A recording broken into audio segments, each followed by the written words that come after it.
హైదరాబాదు సికింద్రాబాదు ఈ జంట నగరాల్లో ఒక ఇల్లు కట్టినావా కనీసం? ఒక ఇటుక పెట్టినావా ఈ 2 ఏళ్లలో?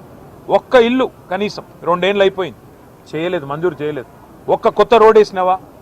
ఒక్క కొత్త ఫ్లైఓవర్ కట్టినావా? ఏదీ లేదు. ఉన్నాయి కూలగొట్టుడు తప్ప కట్టిందైతే ఏం లేదు. ఆ కూలగొట్టే క్రమంలో విధ్వంసం మాత్రమే తెలిసిన ఈ ముఖ్యమంత్రి ఇవాళ సికింద్రాబాద్ అనే పదాన్నే లేకుండా విధ్వంసం చేసే ఆలోచన చేస్తుంటే దాన్ని ప్రతిఘటిస్తూ ఇవాళ సికింద్రాబాద్ పెద్దలందరూ కలిసి ఒక శాంతి ర్యాలీ అని పెట్టుకున్నారు. దానికి మమ్మల్ని అందరినీ ఆహ్వానిస్తే ఇవాళ ఉదయం అందరం తెలంగాణ భవన్లో సమావేశం అవుదాం, ఇక్కడ సమావేశమై మన గౌరవ ప్రజాప్రతినిధులందరం కూడా కలిసికట్టుగా పోదాం, సంఘీభావం చెప్దామని చెప్పి మేమందరం ఇక్కడ చేరుకున్న తర్వాత మాకు తెలిసింది శ్రీనివాస్ యాదవ్ గారిని హౌస్ అరెస్ట్ చేసే ప్రయత్నం చేస్తున్నారు, పద్మారావు గారిని హౌస్ అరెస్ట్ చేసినారు, మిగతా మన కార్పొరేటర్లని మిగతా మా నాయకులని దాదాపు 8,000 మంది మా సోదరులని సోదరిమణులని ఎక్కడి వాళ్ళని అక్కడ అరెస్టులు చేస్తూ ఉన్నారని చెప్పి ఇక్కడికి వచ్చిన తర్వాత తెలిసింది. అందుకే నేను ఈ తుగ్లక్ ముఖ్యమంత్రి గారికి చెప్పేది ఒకటే, మీ అధికారం అపరిమితం అని మీరు అనుకుంటున్నారు.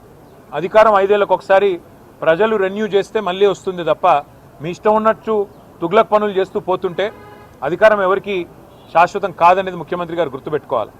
ఇంకొక మాట కూడా ముఖ్యమంత్రి గారికి నేను చెప్పేది, మీరు మీ కాంగ్రెస్ పార్టీ శాశ్వతంగా మరి ద్రోహులుగా చరిత్రలో మిగిలిపోతారు.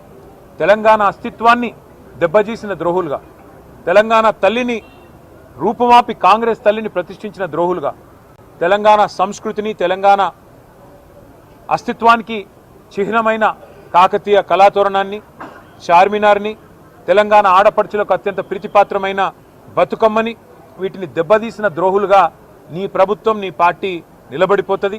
అదే కోవలో అదే వరుసలో సికింద్రాబాద్ అస్తిత్వాన్ని కూడా మీరు ఏదైతే దెబ్బతీసే ప్రయత్నం చేస్తున్నారో ఇది మీకు మంచిది కాదు.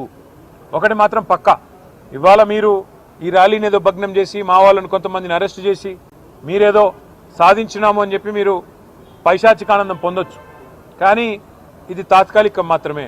తప్పకుండా శ్రీనివాస్ యాదవ్ గారు చెప్పినట్టు కోర్టుకి పోతాం. ప్రజాక్షేత్రంలో ప్రజల తరపున న్యాయబద్ధంగా నిరసన చెప్పే హక్కు మనకు రాజ్యాంగం ప్రసాదించిన హక్కు, డాక్టర్ బాబాసాహెబ్ అంబేద్కర్ మనకిచ్చిన హక్కు.